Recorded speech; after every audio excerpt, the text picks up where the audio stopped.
औरत ने सफेद चांदनी के साथ एक रात पागल होकर बिताई और फिर लड़खड़ाते हुए घर लौटी। नतीजा ये हुआ कि छोटा आग ने यह मंजर देखा तो न केवल गुस्सा हुआ बल्कि परवाह करते हुए उसके लिए गर्मागर्म पोषक दलिया पका दिया। लेकिन औरत न सिर्फ इस भले काम की कदर नहीं करती बल्कि एक थप्पड़ से दलिया जमीन पर गिरा देती है, क्योंकि वह आश्वस्त थी कि उसका प्रेमी उसे हड्डियों तक प्यार करता है। चाहे वह जैसा भी व्यवहार करे वह उसे माफ कर ही देगा। लेकिन उसे नहीं पता कि छोटे दिल का दिल पहले ही ठंडा हो चुका है और उसने उसे ब्रेकअप करने का फैसला कर लिया है। असल में बस परसों ही छोटे ने बहुत ध्यान से सगाई की अंगूठी तैयार की थी अपने 8 साल की गर्लफ्रेंड को प्रपोज करने के लिए। लेकिन जब वह कंपनी पहुंचा तो उसने देखा कि उसकी गर्लफ्रेंड जमीन पर घुटनों के बल बैठकर अपने पहले प्यार को प्रपोज कर रही थी। छोटे चरण, इस जीवन में मैं तुमसे ही शादी करूंगी, बस तुम मुझे शादी कर लो।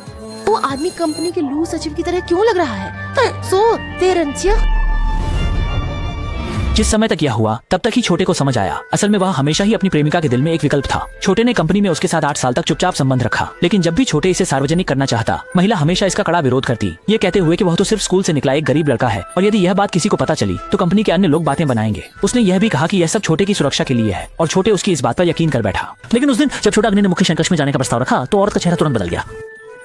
छोटा चेन मैं नहीं चाहती।